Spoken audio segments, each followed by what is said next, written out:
దేవుని నామమునకు మహిమ కలుగునగాక. దేవుని సన్నిధిలో ముందుగా దేవాతి దేవునికిని అలాగే పరిశుద్ధాత్మ దేవునికి నా యొక్క హృదయపూర్వకమైన వందనాలు తెలియజేస్తున్నాను. మరి ముఖ్యంగా నన్ను ప్రేమతో ఈ స్థలమునకు ఆహ్వానించి దేవుని యొక్క మాటలు అందించడానికి నాకు ఇంత చక్కటి అవకాశాన్ని కల్పించినటువంటి ఈ స్థానిక సంఘ కాపరి మదన్ గారికి,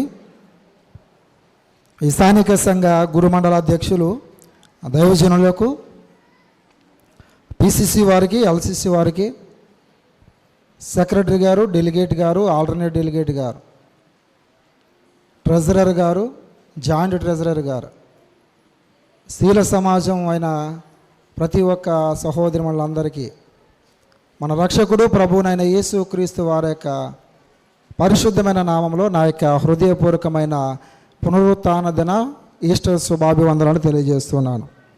చేరవచ్చిన యవన కుమారులు, యవన కుమార్తెలైన వారందరికీ, సండే స్కూల్ బాలకులైన అందరికీ కూడా దేవుని యొక్క ఆశీస్సులు కలుగునుగాక. మరి ప్రత్యేక సమయంలో దేవుని యొక్క సన్నదిలో దేవుని యొక్క పరిశుద్ధ గ్రంథ లేఖన భాగాలలో నుండి మనము చదువుకున్నటువంటి 3 లేఖన భాగాలను మనము వివరించుకుందాం. పరిశుద్ధ గ్రంథ లేఖన భాగాలలో నుండి ధ్యాన సంకీర్తన, పాత నిబంధన పాఠ్యభాగము, కీర్తనల గ్రంథము 16వ సంకీర్తన, కీర్తనల గ్రంథము 16వ సంకీర్తన 8వ చరణాన్ని మనము చదువుకుని, సదాకాలము యెహోవా యందు నా గురి నిలుపుచున్నాను, ఆయన నా కుడి పార్శ్వమందు ఉన్నాడు గనుక నేను కదల్చబడను. దేవుడు తన యొక్క పరిశుద్ధ వాక్యమును మన వినికిడిలో దీవించునుగాక. ఆమేన్. ప్రార్థించుకుందాం. ప్రార్థన.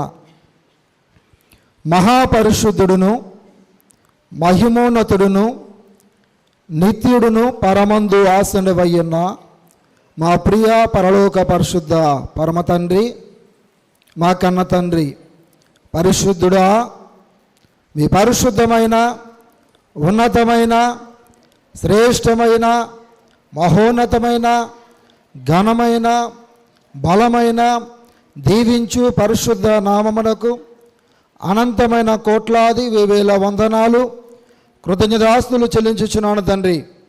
అత్యున్నత సింహాసనముపై ఆసనమైన దేవా, ఆకాశమందు దూతలతో, మహాదూతలతో, శరాపులతో, భూలోకమందుల భక్తులతో నిత్యము అనునిత్యము నిన్న నేడు నిరంతరము ఏకరీతిగా యెహోవా పరిశుద్ధుడు పరిశుద్ధుడు పరిశుద్ధుడు అనుచు గాన ప్రతిగానములతో కీర్తింపబడుచు కొనియాడబడుచు మహిమ పరచబడుచున్న మా కన్న తండ్రి, మీకే వందనాలు, మీకే స్తుతులు, మీకే స్తోత్రాలయ.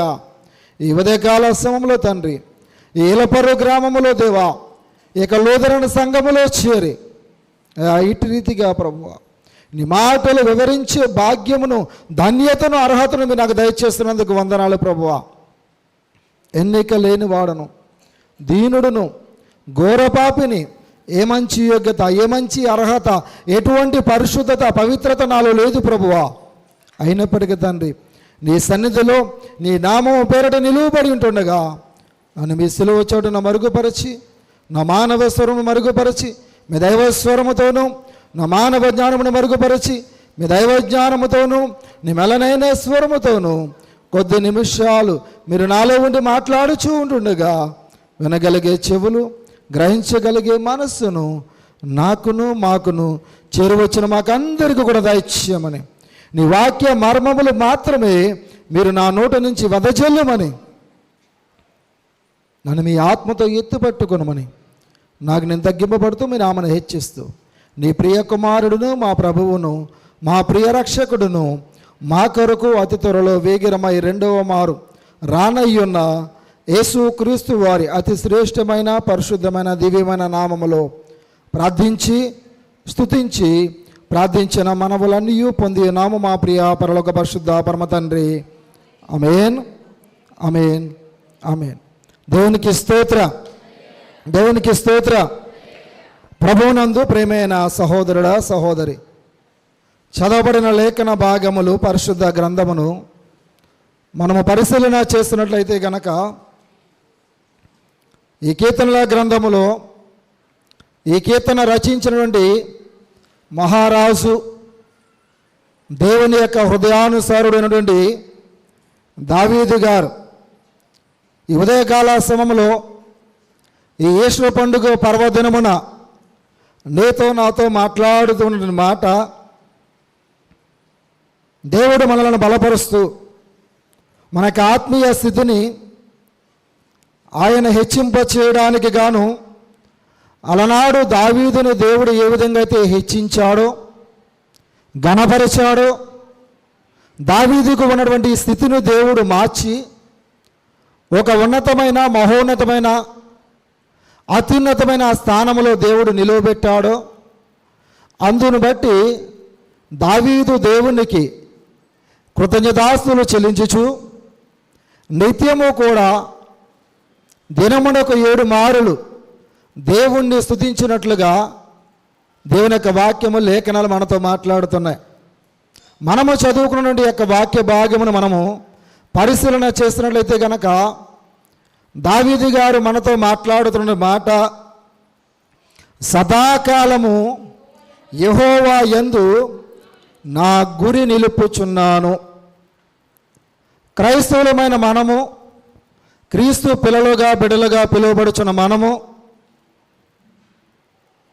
క్రీస్తు యొక్క విశ్వాసులుగా దేవుని సన్నిధిలో చేరవచ్చిన నీవును నేనును కూడా మన గురి ఎవరి మీద మనము నిలిపేవారముగా ఉండాలి అంటే గనక మన దేవుడైన యెహోవా యందు మన గురిని మనము నిలిపేవారముగా ఉండాలి.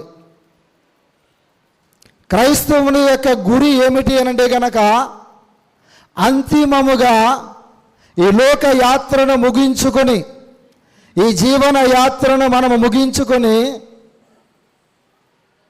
ఎక్కడికి వెళ్ళవలసిన వారము, ఎక్కడ ఉండవలసిన వారము, దేనిని మనము సంపాదించుకోవాలి అని దేవుని యొక్క వాక్యము మనతో మాట్లాడుతూ ఉన్నది అంటే గనక మర్త్యమైనటువంటి ఈ లోకమును మనం విడిచి, నశించిపోతున్నటువంటి ఈ లోకాన్ని మనం విడిచి, అక్షయమైనటువంటి ఈ లోకాన్ని మనం విడిచి దేవుని యొక్క సన్నిధి, నిత్యము కూడా ఆనందించే సన్నిధి, పరిశుద్ధులుండే చోటు, దేవుడు మనకందరికీ సిద్ధపరిచినటువంటి సదాకాలము నిలిచే ఆ పరిశుద్ధ స్థలములో, ఆ పరిశుద్ధ నివాసములో, ఆ పరిశుద్ధుల పట్టణములో నీవు నేను ఉండాలి అని అంటే గనక ఈ లోకములో మనము జీవించినంత కాలము కూడా మనము ఎవరి మీద ఆధారపడి మాత్రమే జీవించాలి అని అంటే గనక మన దేవుడైన యెహోవా మీద మాత్రమే మనం ఆధారపడి జీవించాలి. మన గురి అనేది దేవుని మీదనే మనము నిలిపే వారముగా ఉండాలి. దావీదు గారు కూడా ఒక మహారాజు అయినప్పటికీ, ఇశ్రాయేలు ప్రజలను పరిపాలించుచున్నటువంటి అధిపతి అయినప్పటికీ తనకున్న స్థితిని విడచి మరచి, నేను అత్యున్నతమైన స్థితిలో ఉన్నాను, అయినప్పటికీ కూడా నేను నా గురిని నా దేవుని యందు నిలుపుచున్నాను అంటున్నాడు. మరి మనము క్రైస్తవులుగా క్రీస్తును ధరించుకుని క్రీస్తు పిల్లలుగా పిలువబడుచున్న నీవు నేను కూడా నీ గురి నా గురి ఎవరి మీద మనం నిలపాలి? మన దేవుడైన యెహోవా యందు మన గురిని మనము ఎంతకాలం నిలపాలని వాక్యం మనతో మాట్లాడుతున్నది? సదాకాలము. అంటే మనము ఈ లోకములో జీవించినంత కాలము కూడా మన గురి ఆయనయే అయ్యుండాలి. ఆయన మీదనే మనము గురి పెట్టుకొని మనము మన యొక్క జీవన యాత్రను ముందుకు కొనసాగించే వారముగా ఉండాలి అని మనకు మాదిరికరముగా ఇక్కడ దావీదు గారు నీతో నాతో మాట్లాడుతూ ఉన్నాడు. నేను నా గురిని నా దేవుడైన యెహోవా యందు నిలిపి ఉన్నాను, మీరు కూడా మీ గురిని మన దేవుడైన యెహోవా యందు నిలిపేవారుగా ఉండాలి. అది కేవలము కొంతకాలము మట్టుకు మాత్రమే కాదు, సదాకాలము కూడా ఆయన నీతో నాతో ఉంటాను అని సెలవిచ్చిన దేవుడు కాబట్టి మన గురిని ఆయన వైపు నిలపాలి అని మాట్లాడుతూ ఉన్నాడు. రెండవదిగా మనము చూస్తే మన గురి ఆయన యందు నిలిపిన తరువాత దేవుడు అంటూ ఉన్నాడు దావీదు గారి ద్వారా ఏమని మాట్లాడుతూ ఉన్నాడంటే కనుక, ఆయన నా కుడి పార్శ్వమందు ఉన్నాడు. ఎవరున్నారంట? ఎవరి యందు అయితే దావీదు గారు తన యొక్క గురిని నిలిపి ఉన్నాడో, ఎవరి మీద అయితే ఆయన ఆశ పెట్టుకుని ఉన్నాడో, ఆయన తన కుడి పార్శ్వమందు ఎవరుంటారు? కుడి పార్శ్వమందు ఎవరుంటారు? కుడి పక్కన ఎవరుంటారు? కుడి వైపున ఎవరుంటారు? వాక్యానుసారంగా దేవుణ్ణి వెంబడించేవారు, దేవుని మాటలు వినేవారు, దేవుని ఆజ్ఞలను అనుసరించేవారు. ఇంకా బాగా చెప్పాలంటే దేవుని గొర్రెలు ఎక్కడున్నాయి? కుడివైపున ఉన్నాయి. మన కాపరి అయినటువంటి దేవుడు ఆయన ప్రేమించినటువంటి గొర్రెలను పిలుస్తూ ఉన్నాడు. యోహాను సువార్త మీకు అందరూ తెలుసు, నా గొర్రెలు నా స్వరము వినును, నేను వాటికి కాపరినై ఉన్నాను. ఆ గొర్రెలన్నీ కూడా నా కుడివైపున ఉంటాయి, అవి నన్ను వెంబడిస్తాయి, అవి నన్ను ఎరుగుతాయి, నేను వాటికి కాపరిగా ఉన్నాను. కాబట్టి ఇక్కడ కూడా దావీదు గారు అంటున్నాడు, నా కుడి పార్శ్వమందు ఎవరున్నారంటే గనక, నేను నమ్ముకున్న నా దేవుడు నాకు తోడుగా ఉన్నాడు, కాబట్టి నేను కదల్చబడను. ఎందుకు దావీదు గారు కదల్చబడలేదు? ఎందుకు దావీదు గారి యొక్క సింహాసనమును దేవుడు సదాకాలము కూడా ఆయన తరువాత ఆయన వంశీయులకు దేవుడు ఇస్తాను అని అన్నాడంటే గనక, దావీదు గారు దేవుని అనుసరించి జీవించాడు కాబట్టి, దేవుని యొక్క ఆజ్ఞల ప్రకారము ఆయన నడుచుకున్నాడు కాబట్టి, దావీదు గారిని గురించి దేవుడు అంటున్నాడు, దావీదు నా హృదయానుసారుడు. అంటే దావీదు సింహాసనాన్ని తన వంశీయులకు సదాకాలము కూడా నేను ఇస్తాను, నిలుపుతాను అని దేవుడు దావీదు గారితో వాగ్దానము చేశాడు కాబట్టి, వాగ్దానము చేసిన దేవుడు నమ్మదగిన వాడు కాబట్టి, పురాతన కాలము మొదలుకొని శాశ్వత కాలము వరకు కూడా దావీదు సింహాసనాన్ని దేవుడు ఆయనకు నిలుపుదల చేస్తాను అన్నాడు కాబట్టి, ఆ రీతిగా దేవుడు దావీదు గారిని హెచ్చించి ఆయన సన్నిధిని తన యొక్క వంశీయులు, తన యొక్క పుత్రీయులు ఉండడానికి దేవుడు కృపను చూపించాడు. కాబట్టి దేవుడు వాగ్దానము చేస్తున్న దేవుడు నమ్మదగిన వాడు. ఆయన కార్యములు నమ్మదగిన కార్యములు. ఆయన మాట ఇస్తే తప్పనిసరిగా నెరవేర్చే దేవుడై ఉన్నాడు. ఆయన నెరవేరుస్తాడు. కాబట్టి కీర్తనల గ్రంథము 27వ సంకీర్తన మనం చూస్తే, దావీదు గారు రచించిన కీర్తన 27వ సంకీర్తన 4వ చరణాన్ని మనం చూద్దాం. యెహోవా యొద్ద ఒక్క వరము అడిగితిని, దానిని నేను వెదకుచున్నాను. యెహోవా ప్రసన్నతను చూచుటకును, ఆయన ఆలయములో ధ్యానించుటకును నా జీవిత కాలమంతయు నేను యెహోవా మందిరములో నివసింపగోరుచున్నాను. దేవునికి స్తోత్ర. దావీదు గారు దేవుని యొద్ద అడిగిన వరము, పొందుకున్నటువంటి వరము ఏమిటంటే కనుక, ఆయన జీవిత కాలమంతయు కూడా దేవుని సన్నిధిలో నివసించే ధన్యత, దేవుని సన్నిధిని విడిచిపెట్టకూడని భాగ్యమని ఎంచుకున్నాడు. దావీదు గారికి సంతోషం ఎక్కడ కలిగింది అంటే గనక, దేవుని సన్నిధిలోనే కలిగింది. మరి నీ సంతోషము నా సంతోషము మనం ఎక్కడ వెతుక్కుంటున్నాం? దావీదు గారు దేవుని ఒక వరం అడిగాడు, ఆ వరాన్ని పొందుకున్నాడు. దానికోసమే ప్రయాసపడ్డాడు. దానికోసమే తన జీవితం అంతా కూడా దేవుని సన్నిధిలో దేవుని సాక్షిగా జీవించాడు. కాబట్టి దానినే వెతికాడు. దానిని వెతికిన తర్వాత దేవుడు దానిని దావీదు గారికి దయచేస్తాడు. ఏం దయచేస్తాడంటే గనక, యెహోవా ప్రసన్నత ఎక్కడుంటుందంటే గనక దేవుని మందిరములో ఉంటుంది. దేవుని ప్రసన్నత నిలిచే స్థలము, దేవుని ప్రత్యక్షతను చూచే స్థలము ఈ పరిశుద్ధ మందిరము, పరిశుద్ధ మందిర ఆవరణము. కాబట్టి యెహోవా ప్రసన్నతను చూడడానికి గాను, ఆయన ఆలయములో ధ్యానించడానికి గాను నా జీవిత కాలము సరిపోదు, నా జీవితం సరిపోదు. కాబట్టి నేను యెహోవా మందిరములో మాత్రమే నివసించి ఉంటాను అని చెప్పి దేవుని యొక్క నామమును బట్టి దావీదు గారు తీర్మానం చేసుకున్నాడు. ఆయన గురి దేవుని సన్నిధిలో గడుపుట. అదే కీర్తనల గ్రంథంలో 37వ సంకీర్తన 4-5 చరణాలు మనం చూస్తే, యెహోవాను బట్టి సంతోషించుము, ఆయన నీ హృదయ వాంఛలను తీర్చును. నీ మార్గమును యెహోవాకు అప్పగింపుము, నీవు ఆయనను నమ్ముకొనుము, ఆయన నీ కార్యము నెరవేర్చును. మన సంతోషం ఎవరిని బట్టి ఉండాలి? యెహోవాను బట్టి ఉండాలి. యెహోవాను బట్టి ఉండే సంతోషము శాశ్వత కాలము ఉండే సంతోషము.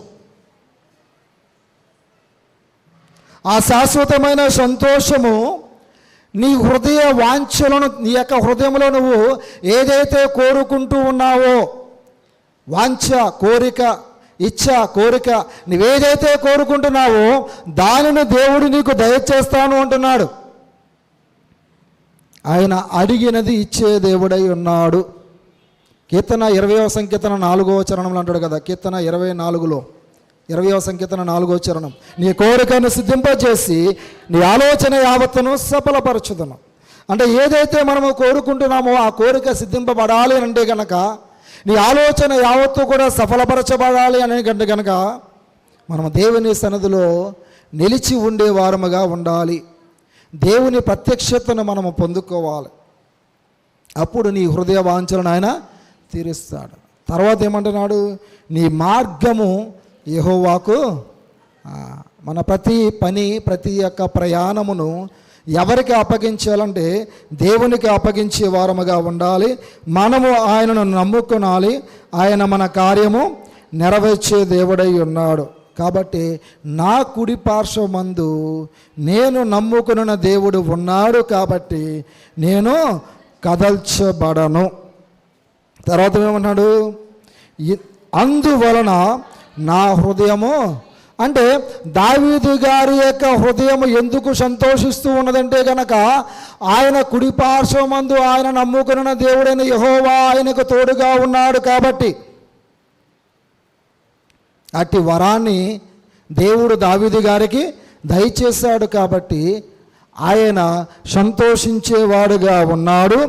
ఆయన హృదయము సంతోషిస్తూ ఉన్నది. కాబట్టి ఫిలిప్పీలకు రాసిన పత్రిక 4:4 అంటాడు, ఎల్లప్పుడూ ప్రభువునందు ఆనందించుడి, మరలా చెప్పుదును ఆనందించుడి. అంటే ఎప్పుడూ కూడా మనకు సంతోషం కావాలి అంటే కనుక, ఎప్పుడూ కూడా మనము సంతోషించే వారముగా ఉండాలి అంటే కనుక దేవుని సన్నిధిలో మనం ఉండాలి, దేవునితో మనం ఉండాలి, దేవుడు మనతో ఉండాలి. కాబట్టి కీర్తనల గ్రంథంలో 122వ సంకీర్తన మొదటి మాటలు అంటాడు కీర్తనాకారుడు దావీదు గారు. 122:1, యెహోవా మందిరమునకు వెళ్ళుదమని జనులు నాతో అనినప్పుడు నేను, అంటే దావీదు గారు సంతోషం ఎక్కడుంది? దేవుని మందిరములో ఉంది. దేవుడు ఉండే చోటు. ఆ దేవుని మందిరానికి ఎప్పుడైతే వెళదాము అని తన ప్రజలైన వారిని పరిపాలించుచున్నటువంటి అధికారి అయినటువంటి దావీదు గారిని పిలుస్తూ ఉన్నారో, అప్పుడు ఆయన సంతోషించేవాడుగా ఉన్నాడు. అంటే ఆయన సంతోషం ఎక్కడ వెతుక్కుంటున్నాడు? దేవుని సన్నిధిలో, దేవుని మందిరములో, దేవుడుండే చోటులో వెతుక్కుంటూ ఉన్నాడు. మరి మనము మన సంతోషాన్ని ఎక్కడ వెతుక్కుంటూ ఉన్నాం? ఎక్కడ వెతుక్కుంటున్నాం? 100వ సంకీర్తనలు అంటాడు కదా, సమస్త దేశములారా యెహోవాకు ఉత్సాహధ్వని చేయుడి, సంతోషముతో యెహోవాను అంటే సమస్త దేశములో ఉన్న వారందరూ కూడా ఉత్సాహధ్వని చేసేవారుగా ఉండాలి, సంతోషించేవారుగా ఉండాలి, దేవుని సన్నిధికి సంతోషముగా వచ్చేవారుగా ఉండాలి. కాబట్టి నా హృదయము సంతోషించుచున్నది, నా ఆత్మ హర్షించుచున్నది. దేనిని బట్టి ఆయన హర్షిస్తూ ఉన్నాడు అంటే కనుక తన దేవుడైన యెహోవాను బట్టి మాత్రమే ఆయన హర్షిస్తూ ఉన్నాడు. అంటే మహిమ ఎక్కడ వెతుక్కుంటున్నాడు? దేవుని మందిరము, దేవుడుండే చోటును బట్టి ఆయన తన యొక్క మహిమను వెతుక్కుంటూ ఉన్నాడు. ఆ మహిమ ఎక్కడుందంటే దేవుని సన్నిధిలో ఉంది. తర్వాత అంటున్నాడు కదా ఏమని, నా శరీరము కూడా, అంటే మన శరీరము సురక్షితముగా ఉండాలి అన్నా, మన శరీరమునకు ఎటువంటి మలినము అనేది అంటుకోకుండా ఉండాలన్నా, ఈ శరీర ఆశ అనేది మనలను ఏలకోకుండా ఉండాలి అన్నా, మనము దేవుని మందిరములో నిత్యము నివాసం ఉండే వారముగా ఉండాలి. అప్పుడు మనకు దేవుడు ఏం కలిగజేస్తాడంటే సురక్షిత, అంటే ఎప్పుడూ కూడా మనకు రక్షణ అనే కవచము మన చుట్టూ దేవుడు ఉంచేవాడుగా ఉంటాడు. మన శరీర అవయవాలకు రక్షణ కవచాన్ని దేవుడు ధరింపచేస్తాడు. ఇక్కడ యేసుక్రీస్తు వారి యొక్క మరణము తరువాత ఆయన మరలా తిరిగి లేస్తాడు అని ముందుగానే దేవుడు ప్రవక్తల ద్వారా తెలియచేశాడు. అంతేకాకుండా ఇక్కడ కీర్తనాకారుడైన దావీదు గారిలోంచి కూడా దేవుడు మనతో మాట్లాడుతున్నాడు. ఈరోజు ఈస్టర్ పండుగ పర్వదినము కాబట్టి మనము ఈ విషయాన్ని ఒక్కసారి మనము జ్ఞాపకం చేసుకుంటే, యేసుక్రీస్తు వారు చనిపోతారు, సమాధి చేయబడతారు, మరలా ఆయన తిరిగి లేస్తాడు, లేచే దేవుడు, లేచిన దేవుడు అని ముందుగానే దేవుడు తన యొక్క పరిశుద్ధ గ్రంథములో ప్రవక్తల ద్వారా ఆయన లిఖించి ఉన్నాడు. ఇప్పుడు మనం చదువుకుంటున్న మాట అదే 10వ చరణంలో. ఎందుకంట నీవు నా ఆత్మను, అంటే దేవుడు తనను నమ్ముకునే వారి యొక్క ఆత్మను పాతాళములో విడిచిపెట్టే దేవుడు కాదు, పాతాళమునకు అప్పగించే దేవుడు కాదు. పాతాళ లోకపు తాళపు చెవులు కలిగి ఉన్నటువంటి దేవుడు మన దేవుడు కాబట్టి ఆయనను నమ్ముకున్న వారి యొక్క ఆత్మను దేవుడు పాతాళములో విడిచిపెట్టాడు. ఎందుకు పాతాళంలో విడిచిపెట్టడంటే కనుక వారు దేవుని నమ్ముకుని దేవుని మీద ఆధారపడి జీవిస్తున్నారు కాబట్టి. సామెతల గ్రంథములు అంటాడు కదా 20వ అధ్యాయం 27వ వచనంలో, నరుని ఆత్మ యెహోవా పెట్టిన దీపం. ఈ ఆత్మ అనే సంచ కరువును దేవుడు మనకి ఇచ్చాడు, దానిని ఒక దీపముతో పోల్చాడు.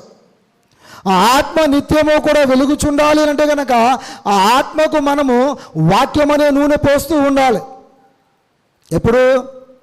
ప్రతిదినము కూడా, ప్రతి నిత్యము కూడా ఈ యొక్క ఆత్మ అనే దీపానికి వాక్యం అనే నూనెను పోస్తూ ఉన్నప్పుడు అది నానాటికి దినదినము కూడా అభివృద్ధి చెందుతూ ఉంటుంది. అది మనకు వెలుగునివ్వడం కాదు కానీ అనేక మందికి వెలిగిచ్చే రీతిలో నీ ఆత్మ అనే దీపము ఉంటుంది. కాబట్టి ఎవరైతే దేవుని నమ్ముకున్న వారుగా ఉన్నారో వారి ఆత్మను దేవుడు పాతాళంలో విడిచిపెట్టుకోకుండా పరిశుద్ధుడు అయినటువంటి యేసుక్రీస్తు వారు ఆయన శవము లేదా శరీరము అనేది కుళ్ళిపోకుండా, నశించిపోకుండా, క్షయమైపోకుండా దేవుడు అక్షయతను సంతరించుకునే విధంగా దేవుడు కాపాడాడు. అదే మనం నేర్చుకోబోతున్నాం. అక్కడ కొరింథీయులకు రాసిన మొదటి పత్రికలో క్షయమైన, నశించిపోయేది, నశించిపోతుంది అన్నదాన్ని క్షయము అంటాము. నశించిపోనిది, నశించిపోజాలన్నది అనే దానిని అక్షయము అంటాము. కాబట్టి దేవుడు అంటున్నాడు ఆయన పరిశుద్ధుడిగా ఈ లోకంలోనికి వచ్చాడు కాబట్టి ఆయన తన పరిశుద్ధుడిని కుళ్ళు పట్టనీయడు. ఏం చేయడంట? కుళ్ళి పట్టనీయడు. దానికి అర్థమేం రాశాడు? గోతిని. అంటే మన యొక్క శరీరము ఈ మట్టిలో కలిసిపోయే విధంగా కాకుండా మరలా దేవుడు తిరిగి లేపే దేవుడై ఉన్నాడు అని మాట్లాడుతూ వీటన్నిటిని బట్టి దేవుడు మనకేమి నేర్పిస్తున్నాడంటే కనుక దేవుని జీవ మార్గమును దేవుడు మనకు నేర్పిస్తూ ఉన్నాడు. ఈ జీవ మార్గము మనం నేర్చుకోవాలి. నిత్యము జీవించే ఆ యొక్క పరలోక పట్టణము, పరలోక నివాసములో నీవు నేను కూడా ఉండాలి అంటే గనక దావీదు ఏ విధంగా అయితే దేవుని ఇష్టానుసారంగా జీవించి దేవుని సన్నిధిలో నిత్యము కూడా నివసించే వరమును పొందుకున్నాడో మనము కూడా అట్టి వరాన్ని పొందుకుంటేనే పరలోక రాజ్యం వెళ్తాం. కాబట్టి జీవ మార్గమును నీవు నాకు తెలియజేసేదవు, నీ సన్నిధిని సంపూర్ణ సంతోషము కలదు. ఎక్కడుందంట సంపూర్ణ సంతోషం? దేవుని సన్నిధిలో, దేవునితో గడిపిన క్షణాలలో ఆయనకి సంపూర్ణమైన సంతోషం కలిగింది. మరి మనము అసంపూర్ణమైన సంతోషం కోసం పరిగెడుతూ ఉన్నాము, అసంపూర్ణమైన సంతోషమునిచ్చే స్థలాలకు మనం వెళుతూ ఉన్నాము. కానీ పరిపూర్ణమైన సంతోషము మనకి ఎక్కడ దొరుకుతుంది అంటే గనక దేవుని సన్నిధిలో, దేవుడుండే స్థలములో, దేవుడుండే చోటులో మాత్రమే. కాబట్టి నీ కుడి చేతిలో నిత్యము, దేవుని కుడి చేతిలో ఏమున్నాయంట? నిత్యము సుఖములు ఉన్నాయంట. అంటే మన జీవితం ఇహలోక సంబంధముగా మనము సుఖాన్ని కోరుకుంటే పరలోక సంబంధంగా మనము సుఖించే వారముగా ఉండము. కానీ ఇహలోకములో మనం ఎంతగా అయితే శ్రమ పడతామో, కష్టపడతామో, ఎంతగా అయితే దేవుని కోసం మనం పరుగులెడుతూ ప్రయాసపడుతూ ఉంటామో ఆ పరలోకంలో అంత సంతోషము, అంత నిత్య సుఖము దేవుడు మనకు అనుగ్రహిస్తాడు. అది నిత్యము ఉండే సుఖము.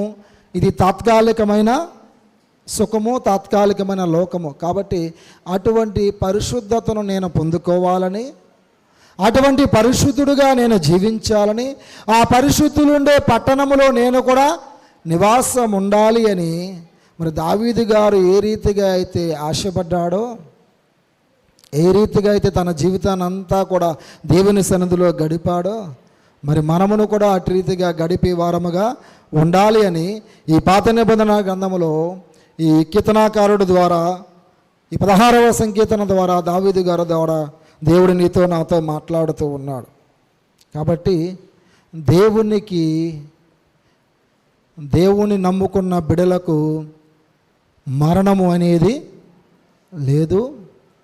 ఇహలోక సంబంధముగా ఎడబాటు ఉంటుందేమో తప్ప పరలోక సంబంధముగా నీ ఆత్మకు మరణం అనేది లేదు. నీ ఆత్మను దేవుడు నరకములో విడిచిపెట్టడు, దానికి దేవుడు అప్పగించడు. కాబట్టి నీవు దేవుణ్ణి నమ్ముకో, దేవుణ్ణి పట్టుకో, దేవుడు నిన్ను పట్టుకుంటాడు. నీ కుడి పక్కన దేవుడు నీకు తోడుగా ఉంటాడు. మనకందరికీ తెలిసిన వాక్యమే 121వ సంకీర్తనలో, నీ కుడి పక్కన యెహోవానికి నీకు నీడగా ఉండును, పగలు ఎండ దెబ్బైనా నీకు తగలదు, రాత్రి వెనుల దెబ్బైనా నీకు తగలదు, ఏ అపాయమును రాకుండా ఆయన నిన్ను కాపాడను, నీ ప్రాణమును కాపాడను. ఇది మొదలుకొని నిరంతరము నీ రాకపోకలంది యెహోవా నిన్ను. మరి మన నిరంతరము మన రాకపోకల్లో దేవుడు మనల్ని కాపాడాలన్నా, పగలు ఎండ దెబ్బ తగలకోకుండా, రాత్రి వెన్నెల దెబ్బ తగలకోకుండా, ఏ అపాయము మన దరి చేరకోకుండా మనము ఉండాలి అంటే గనక దేవుని మనము గురిగా చేసుకునే వారముగా ఉండాలి. ఆయనే మన యొక్క గురి అయి ఉండాలి. ఇది పాత నిబంధన పాఠ్య భాగం యొక్క సారాంశం. కృత నిబంధన ప్రత్యేక పాఠ్య భాగంలో మనం చూసినట్టయితే కనుక అపొస్తలుడైన పౌలు కొరింథీయులకు రాసిన మొదటి పత్రిక 15వ అధ్యాయంలో మనం చూస్తే, అమ్మా క్షయమైన అక్షయతను ధరించుకున్నప్పుడు, ఈ మర్త్యమైనది అమర్త్యతను ధరించుకున్నప్పుడు విజయమందు మరణము మృంగివేయబడునని వ్రాయబడిన వాక్యము నెరవేరును. నెరవేరిందా లేదా?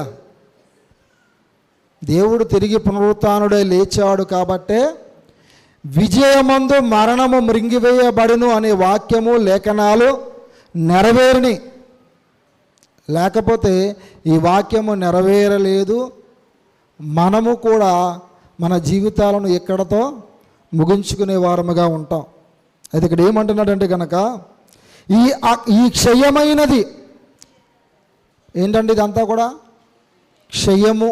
ఈ లోకములో మనము చేసే ప్రతి పని, పడే ప్రతి ప్రయాస ఇవన్నీ కూడా క్షయము. అంటే ఏంటి?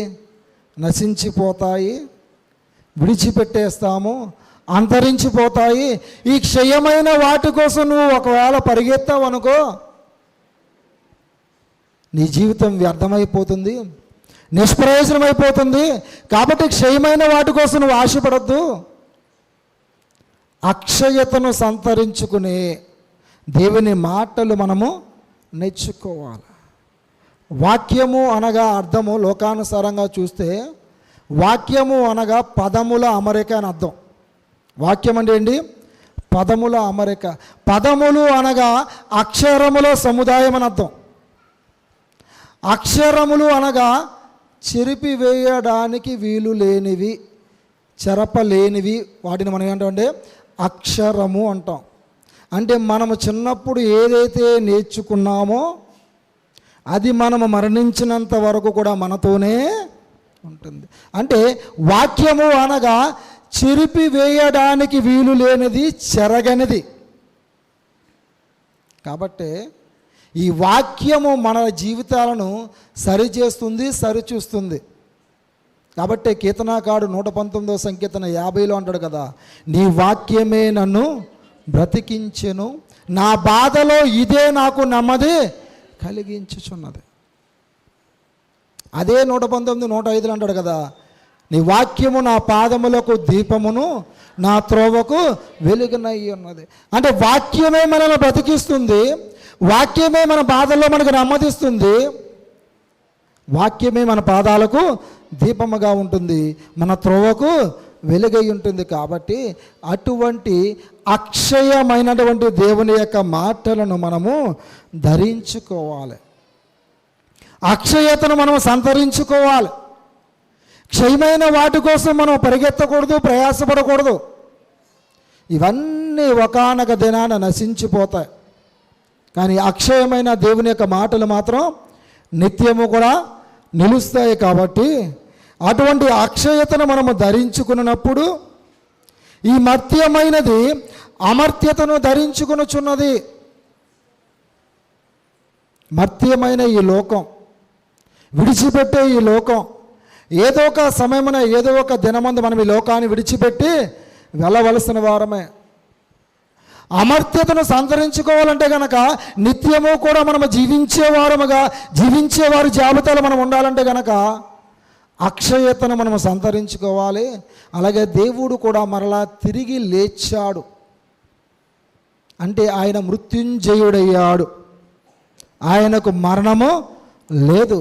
కాబట్టి మరణము ఆయనను మృంగివేయలేదు అని మాట్లాడుతున్నాడు. అంటే మరణాన్ని జయించిన దేవుడు మనము నమ్ముకున్న దేవుడు మాత్రమే. కాబట్టి మనం ఏం చేయాలంటే అమర్త్యతను మనము ధరించుకునే వారముగా ఉండాలి. ఎందుకు అనంటే కనుక విజయమందు మరణము మృంగివేయబడను. అంటే దేవుడు కేవలం తాను మరణాన్ని జయించుట ద్వారా మనము కూడా జయింపబడిన వారముగా ఉండాలని, జయించిన వాడు నాతో కూడా పరదేశులో ఉంటాడని వాగ్దానము చేస్తున్న దేవుడు. కాబట్టి ఈ విజయము అనేది మరణాన్ని మృంగివేసింది. అంతేకాకుండా వాక్యము అనేది నెరవేరింది. ఎందుకంటే అక్కడ చెప్పాడు కదా, పాత నిబంధన పాఠ్యభాగం మనం చదువుకున్న కీర్తన గ్రంథంలో, నీ పరిశుద్ధిని నీవు కుళ్ళు పట్టనీయవు, నీవు నా ఆత్మను పాతాళంలో విడిచిపెట్టనీవు, నిన్ను నమ్ముకున్న వారిని నీవు గోతిని చూడనీయవు. కాబట్టి ఇక్కడ అంటున్నాడు కదా, వాక్యము నెరవేరింది. నెరవేరిన కారణాన్ని బట్టి ఇక్కడ ప్రశ్నిస్తూ ఉన్నాడు, ఓ మరణమా ఎక్కడుంది నీ విజయం? దేవునిలో మనం ఉంటేనే విజయం, దేవునితో మనం ఉంటేనే విజయం. దేవుని సన్నిధి మనతో ఉంటేనే మనకు విజయం. కాబట్టి ఓ మరణమా నీ విజయం ఎక్కడ? ఓ మరణమా నీ ముళ్ళు ఎక్కడ? మరణపు ముళ్ళు పాపము. ఆ పాపమనే ముళ్ళును దేవుడు విరిచివేశాడు. ఆ పాపాన్ని దేవుడు జయించాడు. కాబట్టి మనమును కూడా పాపమును జయించే వారముగా ఉన్నప్పుడు మనము మరణాన్ని జయిస్తాం. దేవుడు ఏ రీతిగా అయితే మృత్యుంజయుడే తిరిగి లేచాడో మనమును కూడా మృత్యుంజయులుగా తిరిగి లేస్తాము. నా యందు విశ్వాసముంచిన వాడు చనిపోయినను బ్రతుకును, బ్రతికి నా యందు విశ్వాసముంచిన వాడు ఎన్నటికీ చనిపోడు. నేను చేసే క్రియలు అతడు కూడా చేస్తాడు అని దేవుడు మాట్లాడుతూ ఉన్నాడు. యోహాను సువార్త 11వ అధ్యాయము 25, 26 వచనాలు. అందుకు యేసు, పునరుత్థానమును జీవమును నేనే. నా యందు విశ్వాసముంచువాడు చనిపోయినను బ్రతుకును, బ్రతికి నా యందు విశ్వాసముంచు ప్రతివాడును ఎన్నటికి చనిపోడు. ఈ మాట నమ్ముచున్నావా? మరి నమ్ముతున్నామా? నమ్మగలుగుతున్నామా? నమ్ముతున్నామా అని చెప్పుకుని నమ్మకలేకపోతున్నామా? నువ్వు నమ్మితే దేవుని యొక్క మహిమను చూస్తావు. కాబట్టి మార్కు సువార్త 9వ అధ్యాయము 23 వచనంలో అంటున్నాడు కదా, మార్కు 9:23లో, అందుకు యేసు, నమ్ముట నీ వలననైతే నమ్మువానికి సమస్తము. ఎప్పుడు నీకు సాధ్యమవుతుందంటే నువ్వు నమ్మినప్పుడు. విశ్వాసం అంటే అదే నమ్ముట. విశ్వాసం అంటే ఏంటి? నమ్ముట. మరి తోమా గారు కూడా ఒక తప్పు చేస్తాడు. ఏం చేశాడు? యేసుక్రీస్తు వారు లేచారు అని చెప్పి మగ్దలేనే మరి ఆ సాక్ష్యం ఇస్తూ ఉంటే నేను నమ్మను, చూస్తేనే తప్ప నమ్మను అని అంటే దేవుడు అంటున్నాడు కదా, చూచి నమ్మిన వారికంటే. యోహాను సువార్త 20వ అధ్యాయము 29వ వచనం ఉంటుంది ఆ మాట. యేసు, నీవు నన్ను చూచి నమ్మితివి, చూడక నమ్మిన వారు ధన్యులని అతనితో చెప్పను. ఇప్పుడు మనం అందరం ధన్యులమా కాదా? ధన్యులమే కదా. దేవుని మనం చూచామా? చూడాల. కానీ మనం వాక్యాన్ని నమ్ముతున్నాం. ఎందుకు వాక్యాన్ని నమ్ముతున్నాం అంటే యోహాను 1:1 ప్రకారం వాక్యమే దేవుడు, దేవుడే వాక్యము. కాబట్టి మనం అందరం ధన్యులమే. ఆ ధన్యతను దేవుడు మనకు అనుగ్రహించాడు. కాబట్టి దేవుని కార్యాలు చూచి కూడా చాలామంది నమ్మట్లేదు. దేవుని కార్యాలు పొందుకుని అనుభవించి కూడా కొంతమంది నమ్మట్లా. ఎంతవరకు నమ్ముతున్నారంటే ఆ కార్యము పొందుకుని దాన్ని అనుభవించి తర్వాత మర్చిపోతున్నారు. ఇంకా బాగా చెప్పాలంటే మన అవస్థత తీరిపోయిన తర్వాత మనం ఏం చేస్తామంటే సాకులు చెప్పే వారంగా ఉంటున్నాం. దేవుని సన్నిధికి రమ్మని పిలుస్తుంటే నాకు ఖాళీ లేదు, నాకు టైం లేదు.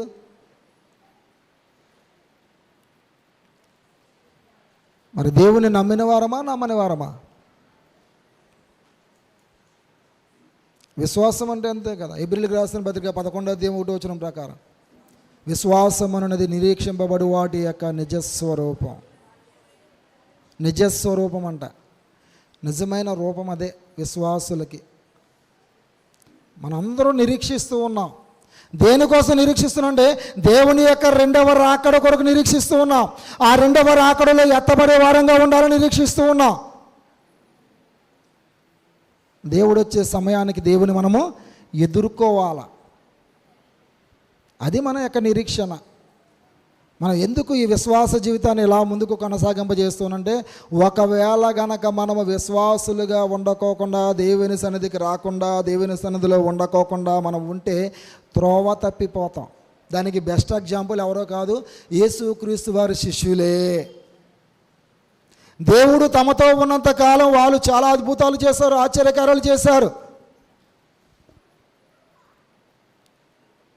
దేవుడు సిలువకు అప్పగించబడిన తరువాత, విశ్రాంతి నొందిన తరువాత మరలా ఏమైపోయారు? వారి పాత వృత్తిలోకి వెళ్ళిపోయారు. ఎక్కడికి వెళ్ళిపోయారు? పాత వృత్తిలోకి వెళ్ళిపోయారు, పాత జీవితంలోకి వెళ్ళిపోయారు. మరలా దేవుడు వారిని బలపరచడానికి గాను శిష్యులకు దేవుడు 3 సార్లు కనిపించాడు, తను తాను అగపరుచుకున్నాడు.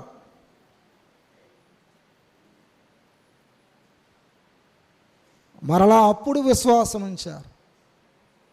అలాగే కాపరి లేకపోతే మనము కూడా చెదిరిపోతాం. అందుకనే ఈ సహవాసం, అందుకనే ఈ సంఘం, అందుకనే ఈ మనకి ఈ పరిచర్య. నాకు వాక్యం తెలుసు, వాక్యం వచ్చు అని అంటే గనక ఆ వాక్యాన్ని నువ్వు అనుసరించకపోతే, క్రియలలో గనక చూపించలేకపోతే ఇదంతా వ్యర్థం. వ్యర్థమే కదమ్మా. యాకోబు రాసిన పత్రిక 2వ అధ్యాయము 52వ వచనం ప్రకారం, ప్రాణము లేని శరీరం ఎలాగూ మృతమో, క్రియలు లేని విశ్వాసము కూడా మృతమే. కాబట్టి ఇక్కడ మనం చదువుకున్న లేఖన భాగాలలో కొరింథీయులకు రాసిన మొదటి పత్రికలో ఇక్కడ అపొస్తలుడైన పౌలు గారు మనతో మాట్లాడుతున్నాడు. ఓ మరణమా నీ విజయం ఎక్కడుంది? మన విజయం ఎవరు? మనం పాడుకున్నాం కదా పాట, ఇప్పుడు పాడారు కదా పాట, విజయము విజయం అంటే దేవుడు మనకు విజయం ఇచ్చాడు. మనము కూడా మరణముపై విజయం పొందాలి, పాపముపై విజయం పొందాలి, లోకముపై విజయం పొందాలి.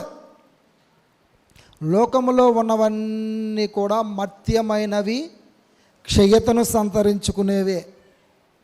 ఏదైనప్పటికీ కూడా భార్యాభర్తల బంధమైనా, తల్లిదండ్రుల పిల్లల బంధమైనా, మనం సంపాదించుకున్న ఆస్తిపాస్తులైనా ఇవన్నీ విడిచిపెట్టి మనం ఏం చేయాలి? ఒంటి చేతితోనే, ఉత్తి చేతులతోనే వెళ్ళిపోవాలి. కాబట్టి వీటన్నిటినీ మర్త్యము అన్నాడు, క్షయత అన్నాడు.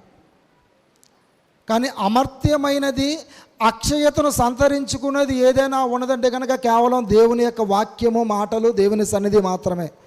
దానికోసం మనం ప్రయాసపడాలి, దానికోసం మనం పరిగెత్తాలి. కాబట్టి మరణమా నీ ముళ్ళు ఎక్కడ?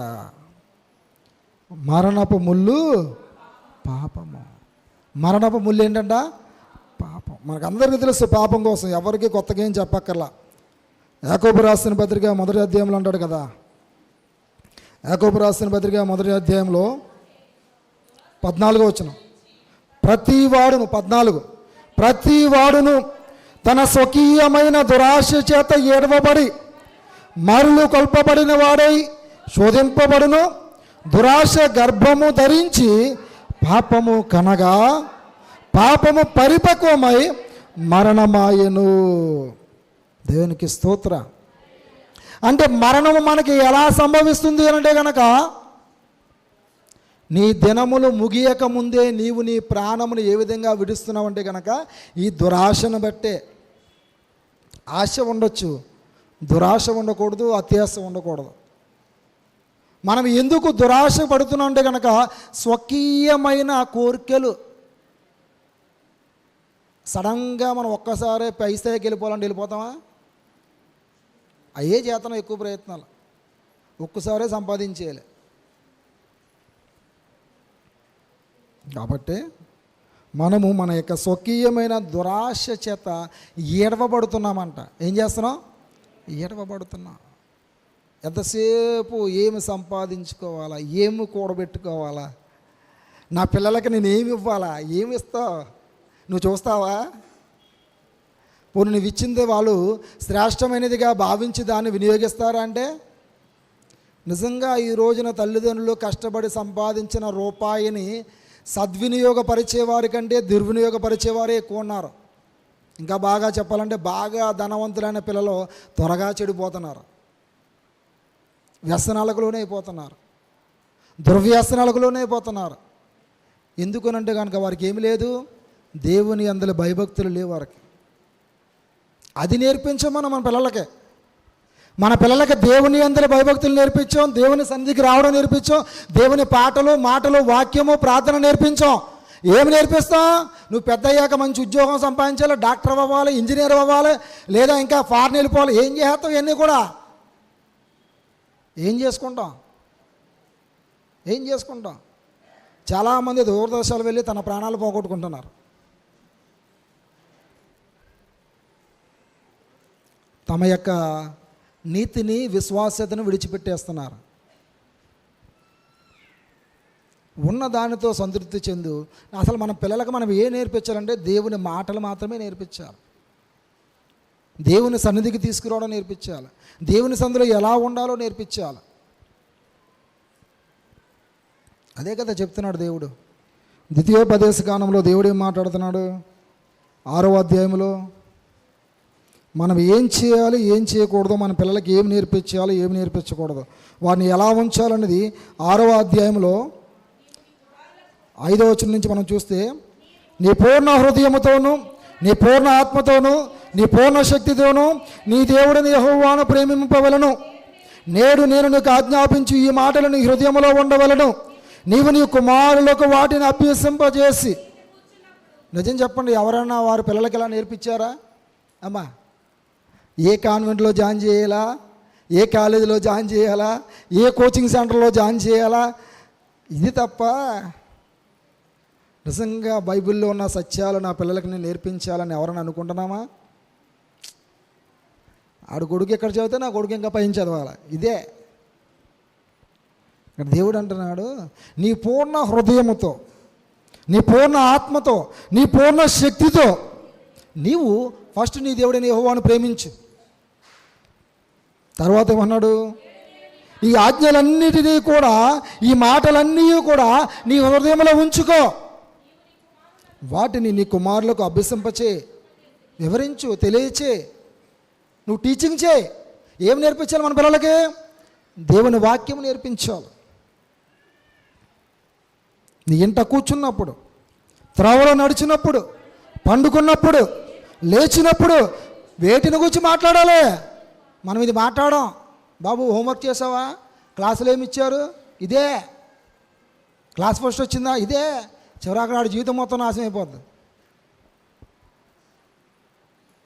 ఏమి నేర్పిస్తున్నావు? వేటిని అభ్యసింపజేస్తున్నావు? దావీదు గారు మహారాజు కదా, మహారాజు గారు ఏం కోరుకోవాలి? నా తర్వాత నా కొడుకు ఆ మహారాజుగా ఉండాలి, ఆ సింహాసనం నా కొడుకే ఇవ్వాలి, నా కొడుకు తర్వాత ఆడు కొడుక్కి, ఆడు కొడుకు తర్వాత ఆ కొడుకు అన్నాడా? ఏమల్లా? దేవుని సన్నిధిలో నా కుటుంబం అంతా కూడా సదాకాలము నిలిచి ఉండాలి, నిత్యము నిలిచి ఉండాలి. నిత్యమైనటువంటి దేవుని సన్నిధి మాత్రమే నాకు కావాలి అని అన్నాడు. అలాగే యెహోషువ గారు కూడా అదే అన్నారు. అంతేనా? మీరు ఎవరిని సేవింపగోరినప్పటికీ కూడా నేను నా ఇంటి వారు మాత్రం యెహోవానే. మరి మనం అలా అన్నామా ఎప్పుడైనా?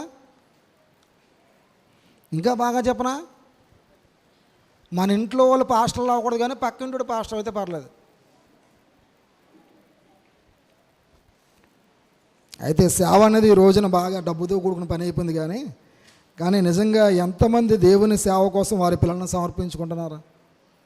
దేవుని మాటలు నేర్పిస్తున్నారు, దేవుని వాక్యాన్ని నేర్పిస్తున్నారు. ప్రతి దినము కూడా మనం నేర్పించాలంట మన పిల్లలకి. ఏమి నేర్పించాలి? దేవుని పాటలు, దేవుని మాటలు, దేవుని ప్రార్థన, దేవుని సన్నిధి.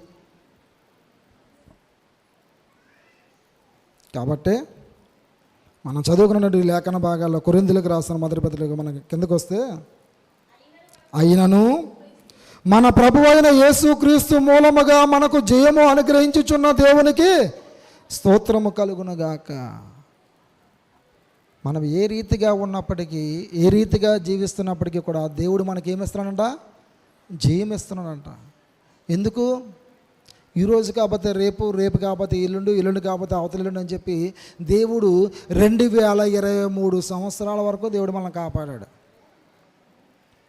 మనకంటే గొప్పవారు, గనులైన వారు, ధనికులు అందరూ కూడా కాలగర్భంలో, భూగర్భంలో కలిసిపోయినప్పటికీ, కరోనా రూపంలో పెద్ద పెద్దలందరూ మరణించినప్పటికీ దేవుడు నిన్ను నన్ను సజీవుడిగా ఉంచాడు అంటే దేవుని చిత్తం ఏదో నీ ఎడల నా ఎడల ఉంది. కాబట్టి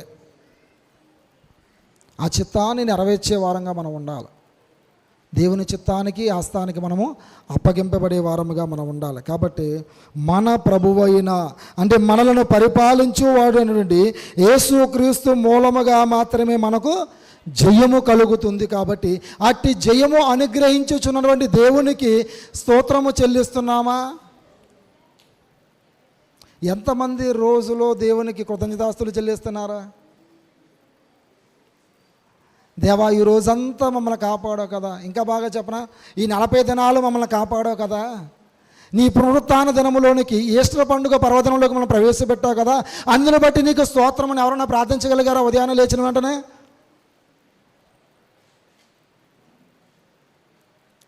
మన ప్రార్థన ఏ రీతిగా ఉంది?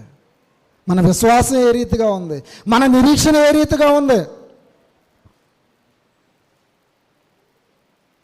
దేవునికి నిత్యము కూడా స్తోత్రము చెల్లించే వారముగా ఉండాలి. అందుకనే దావీదు గారు దినమునకు 7 మారులు దేవుని స్తుతించాడు. ఎన్ని మారులు? ఒక మహారాజు అయ్యండి రోజుకి 7 మార్లు స్తుతిస్తే సామాన్యులమైన నీవు నేను ఎన్ని మార్లు స్తుతించాలి?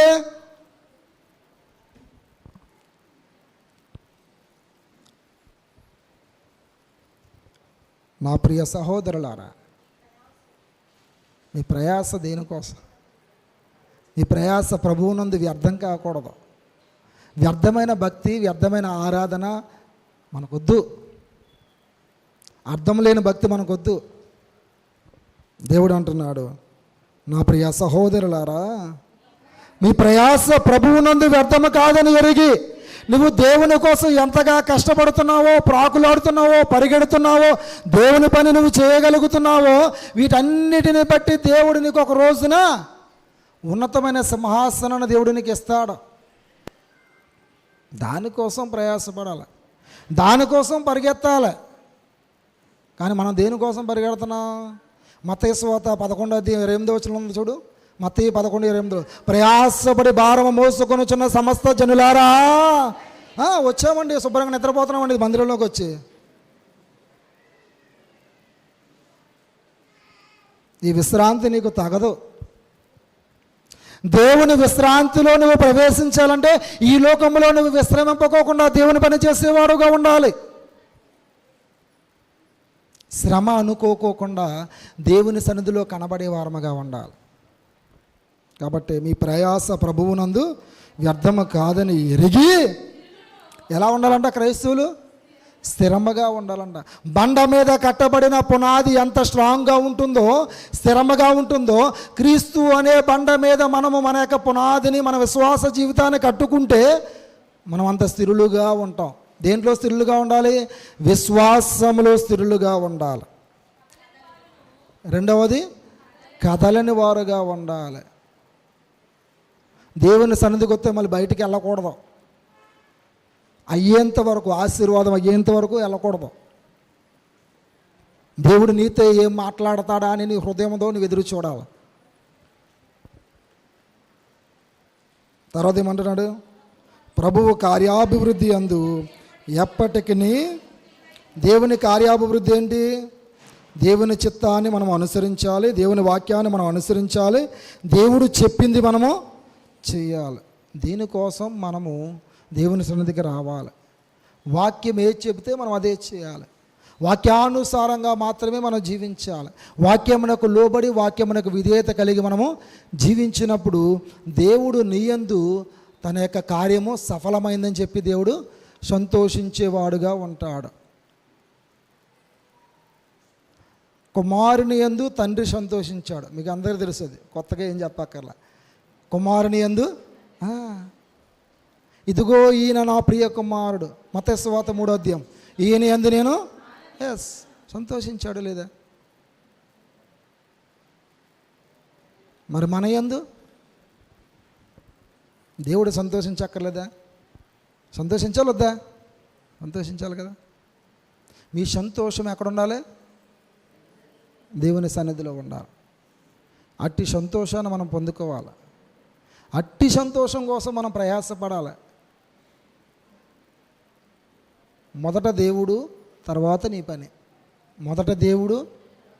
నా జీవితంలో నేను ఈ అనుభవించాను.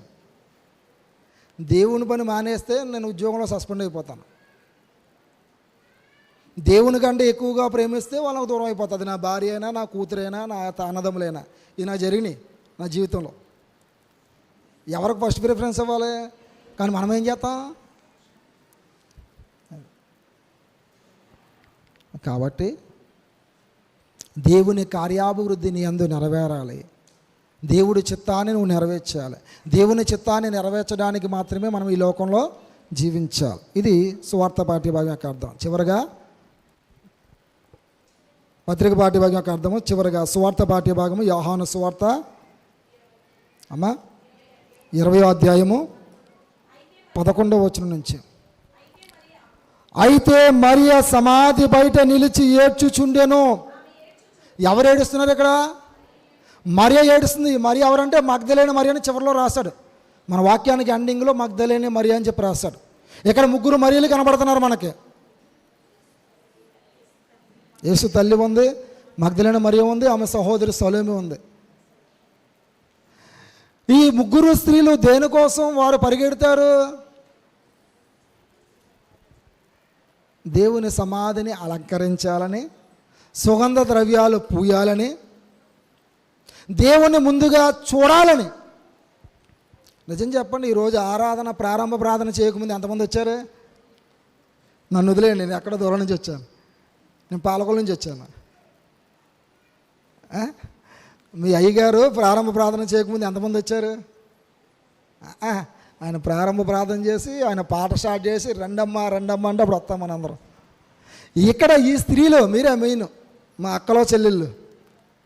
ఇక్కడ స్త్రీలు ఉన్నారు, 3 స్త్రీలు ఉన్నారు. ఈ 3 స్త్రీలు ఏం చేస్తారంటే ఉదయాన్నే వేకువజామునే పెందలకడే లేచారు. మత్తయి సువార్త 28వ అధ్యాయం 1వ వచనం ప్రకారం, మార్కు సువార్త 16వ అధ్యాయం 1వ వచనం ప్రకారం, యోహాను సువార్త 20వ అధ్యాయం 1వ వచనం ప్రకారం, లూకా సువార్త 23వ అధ్యాయం 1వ వచనం ప్రకారం. ఎప్పుడు లేచారు వీళ్ళందరూ? పెందలకాడే చీకటి ఉండగానే లేచారు.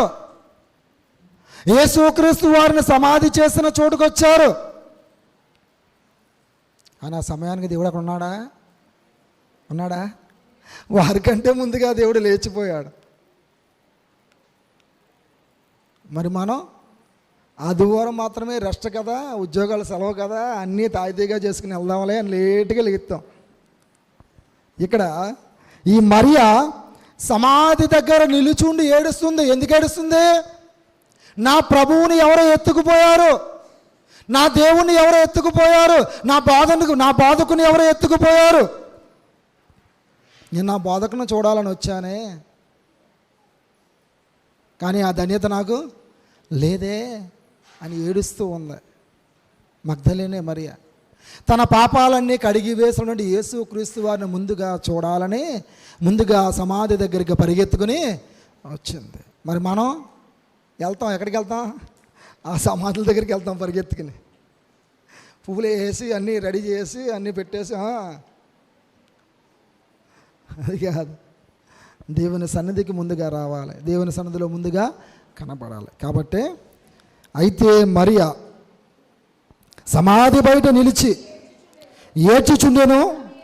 ఆమె ఏడ్చుచు సమాధిలో వంగి చూడగా తెల్లని వస్త్రములు ధరించిన 2 దేవదూతలు యేసు దేహము ఉంచబడిన స్థలములో తలవైపున ఒకడును కాళ్ళవైపున ఒకడును కూర్చుండిగా కనబడెను.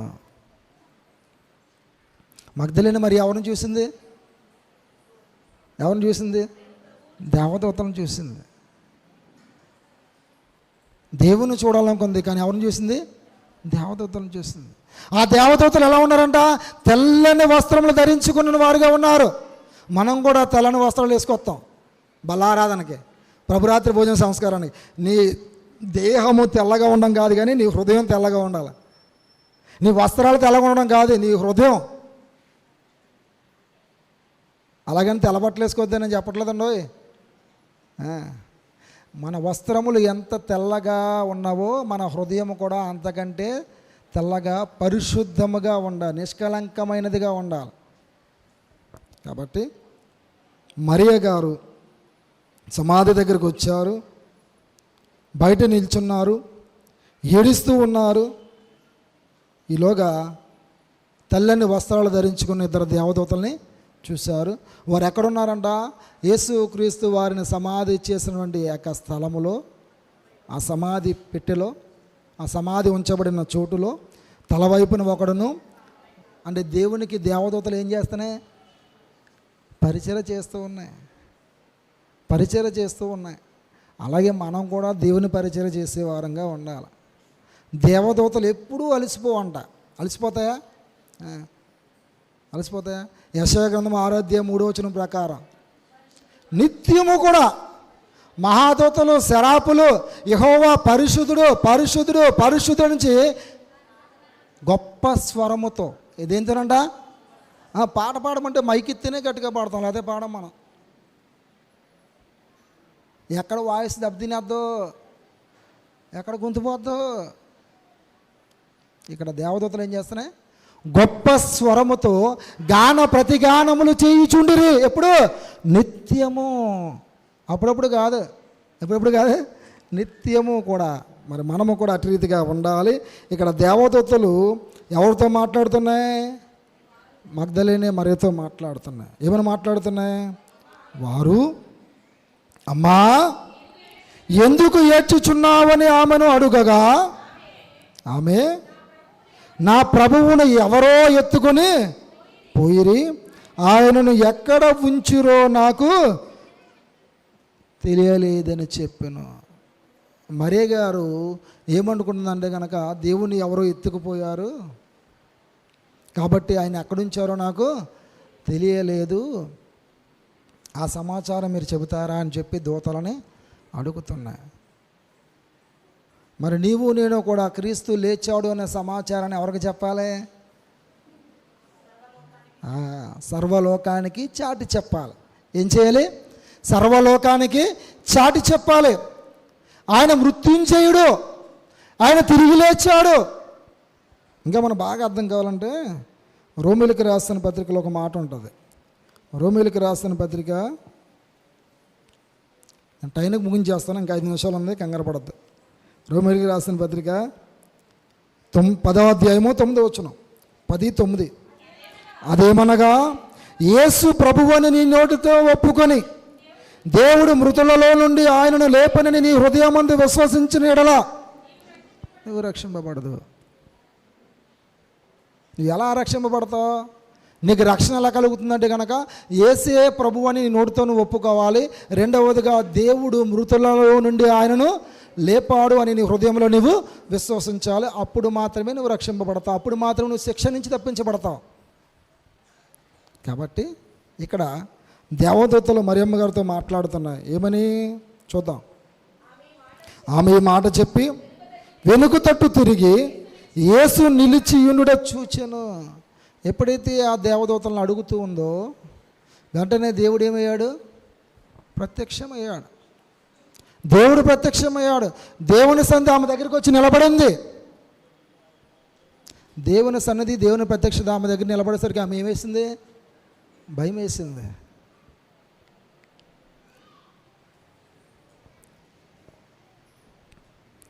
ఆమె దేవుని గుర్తుపట్టలేదంట. ఏం చేయలేదంట? గుర్తుపట్టలేదంట. ఎందుకని? ఎందుకు యేసుక్రీస్తు వారిని మగ్దలేనే మరియ గుర్తుపట్టలేకపోయింది చెప్పాలా? అమ్మా చెప్పండి, పర్లే, ఏమో చెప్పండి.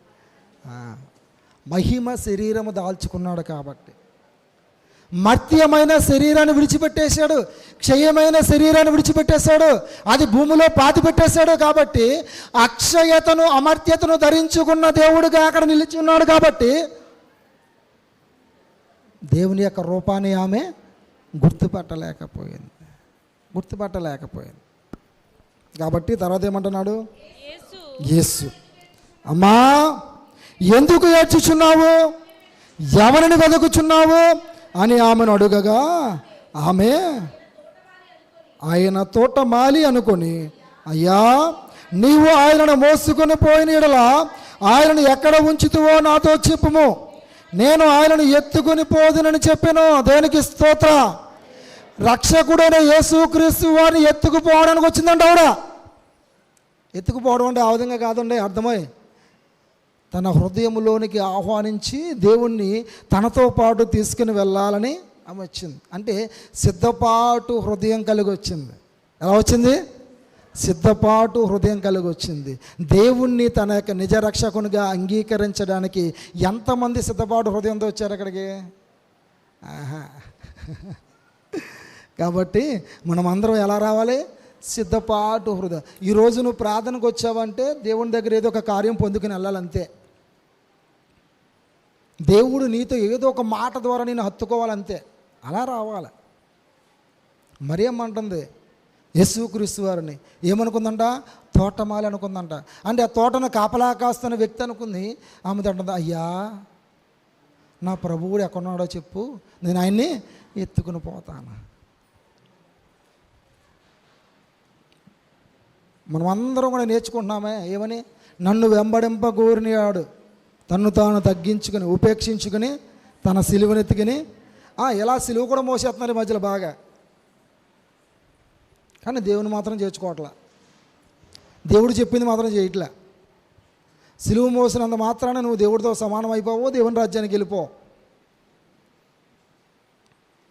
దేవుని నువ్వు హృదయంలోకి అంగీకరించాలి, ఆహ్వానించాలి, నీ హృదయంలో చేర్చుకోవాలి. అప్పుడు మాత్రమే నువ్వు రక్షింపబడతావు.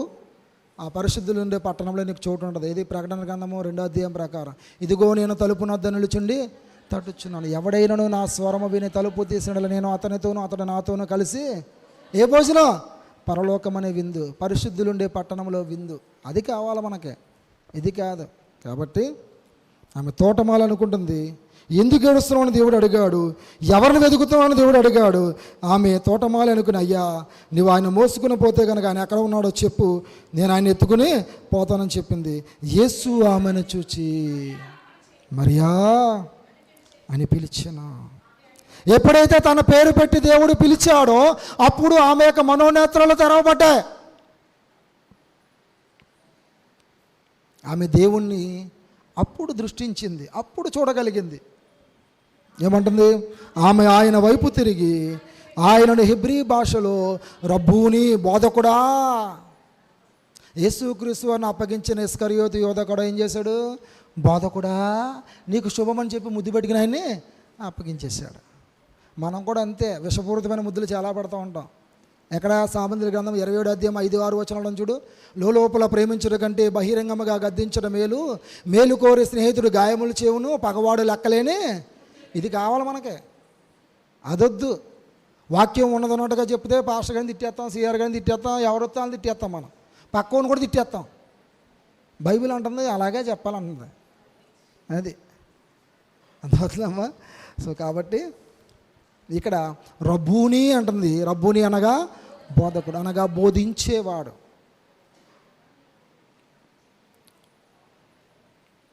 తర్వాత ఏమనుంది? యేసు ఆమెతో, నేను ఇంకనూ తండ్రి యొద్దకు ఎక్కిపోలేదు కనుక నన్ను ముట్టుకొనవద్దు. అంటే దేవుడు మహిమ శరీరంతో ఉన్నాడు కాబట్టి, ఆయన మహిమ శరీరంతో తండ్రి యొద్దకు వెళ్ళాలి కాబట్టి, వెళ్ళిన తర్వాతే మనల్ని అక్కడికి తీసుకెళ్ళాలి కాబట్టి నీవు నన్ను ముట్టుకొనొద్దు అన్నాడు దేవుడు.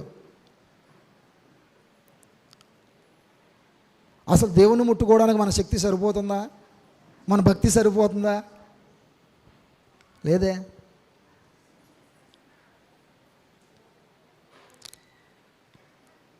నన్ను ముట్టుకోవద్దు నువ్వు. ఎందుకనంటే కనుక నేను ఇంకా తండ్రి వద్దకు ఎక్కిపోలేదు. తర్వాత ఏమనుంది? అయితే నా సహోదరుల యొద్దకు వెళ్ళి. ఎవరి దగ్గరికి? సహోదరులు. ఎవరి దగ్గరికి వెళ్ళి? ముందుగా శిష్యుల దగ్గరికి వెళ్ళిందండి. యేసుక్రీస్తు వారు శిష్యుల దగ్గరికి వెళ్ళింది. మొట్టమొదటిగా యేసుక్రీస్తు వారు లేచారు అనే సమాచారం మగ్దలేనే మరియ ద్వారా శిష్యులకు తెలియచేయబడింది. తర్వాత దేవుడు మరలా శిష్యులకు అగపడ్డాడు.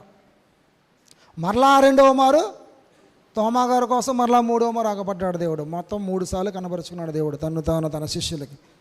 కాబట్టి అక్కడేమనుంది? నా తండ్రియు మీ తండ్రియు, నా దేవుడును మీ దేవుడు నేను వాని యొద్దకు ఎక్కిపోవచ్చున్నానని వారితో చెప్పుమనను. నా దేవుడు నీ దేవుడు, నా తండ్రి నీ తండ్రి. ఎవరు అమ్మ? ఎవర్రా? యెహోవా దేవుడు. యెహోవా దేవుడు సృష్టికర్త, రోషము కలిగిన దేవుడు, సైన్యములకు అధిపతి యెహోవా. ఆయన నా దేవుడు నీ దేవుడు, నా తండ్రి నీ తండ్రి. యేసుక్రీస్తు వారు గనక మరణించకపోతే, ఈ అడ్డుతెర అనేది చెరగకపోతే నీవు నేను ఇక్కడ కూర్చుని దేవుని మనం ఆరాధించలేం. నాయన, తండ్రి, అబ్బా అని పిలిచే అర్హత ఎక్కడి నుంచి వచ్చింది మనకి? ఎక్కడి నుంచో వచ్చింది. యేసుక్రీస్తు వారు నీ నిమిత్తం నా నిమిత్తం చనిపోవడం ద్వారా. కాబట్టి నేను నా తండ్రి యొద్దకు ఎక్కిపోవచ్చున్నానని వారితో చెప్పమంది. మగ్దలేనే మరియ వచ్చి, నేను ప్రభువును చూచితిని. దేవునికి స్తోత్రం. మొట్టమొదటిగా దేవుడు ఎవరికి కనబడ్డాడు? పాపాత్మురాలైన స్త్రీకి కనబడ్డాడు. తన పాపాలను ఒప్పుకొని విడిచిపెట్టి మరలా పాపపు జీవితాన్ని జీవించుకోకుండా పరిశుద్ధమైన జీవితాన్ని జీవించినటువంటి మగ్దలేనే మరియ, ఆయనకి దేవుడు కనబడ్డాడు. ఆమెకు దేవుడు మొట్టమొదటిగా అగపరుచుకున్నాడు. ఆమె వెళ్ళి తన శిష్యులైన వారికి ఈ మాటను తెలియచేసింది. మరి ఎంతమంది స్త్రీలు రోజు దేవుని సువార్తను తెలియజేశారు? అమ్మా, నీ పక్కన వాళ్ళకైనా చెప్పావు పోనీ? దేవునికి స్తోత్రం. సో కాబట్టి మగ్దలేనే మరియ వచ్చి, నేను ప్రభువును చూచితిని, ఆయన ఈ మాటలు చెప్పనని ఎవరికి తెలియజేశాడు? శిష్యులకు తెలియజేస్తుంది. అంటే దేవుని యొక్క సువార్తను మనం వినడం మాత్రమే కాదు, మనం పొందుకోవడం మాత్రమే కాదు, మనం మాత్రమే అనుభవించడం కాదు, తెలియని వారికి, అందని వారికి కూడా సువార్తను అందించే వారముగా, తెలియజేసే వారముగా, తెలియజెప్పే వారముగా మనము ఉండాలి. అది దేవుని యొక్క చిత్తం. అర్థమమ్మా? యేసుక్రీస్తు వారు నా కోసమే, ముందు నా అనలే, తర్వాత మీ అనకూడదు. అర్థమమ్మా? ముందు నా కోసమే, తర్వాత నీ కోసమే. ఆయన శ్రమనొందాడు, మరణించాడు, సమాధి చేయబడ్డాడు, తిరిగి లేచాడు. ఆయన మృత్యుంజయుడైన దేవుడు. ఆయన రాజ్యమునకు అంతము లేదు. కాబట్టి ఆ అంతము లేని రాజ్యంలో నీవు నేను ప్రవేశించాలని ఆయన నీ నిమిత్తము నా నిమిత్తం ఎక్కడికి వెళ్ళాడు? తండ్రి యొద్దకు ఎక్కి వెళ్ళాడు. ఎక్కడికి వెళ్ళాడండి? తండ్రి యొద్దకు. యోహాను సువార్త 14వ అధ్యాయము 1-4 వచనాల్లో వ్రాయబడినట్లుగా. అమ్మా, ఎవ్వరూ కలవరపడద్దు. దేవుడు ఆయన ఉండే చోటులో మనమును కూడా ఉండులాగున స్థలము సిద్ధపరచడానికి వెళ్ళాడు. కాబట్టి అట్టి విశ్వాసము, నిరీక్షణ, నమ్మకముతో మనందరం కూడా ఉంటూ దేవుని రాజ్యంలో మనందరం కూడా పాలుభాగస్తులు అవులాగున ఆ పరిశుద్ధ ఆత్మదేవుడు మనకందరికీ సహాయమును దయచేయనుగాక. దేవుడి మాటలన్నీ కూడా మన వెనుకల్లో దీవించి వాక్యానుసారమైన జీవితాన్ని దేవుడు మనకందరికీ దయచేయనుగాక. ఆమేన్. నాకు ఇంత గొప్ప సమయం ఇచ్చిన నుండి మీ స్థానిక సంఘ కాపరి గారికి నా యొక్క హృదయపూర్వక వందనాలు. Thank you giving this opportunity. Thank you వందనాలు. Praise the Lord. అందరికీ ఈస్టర్ దిన శుభాకాంక్షలు. అందరు లేచి నిలబడదాం. సమస్త జ్ఞానం నుంచి దేవుని యొక్క సమాధానము యేసుక్రీస్తు వల్ల మన హృదయములకు మన తలంపులకు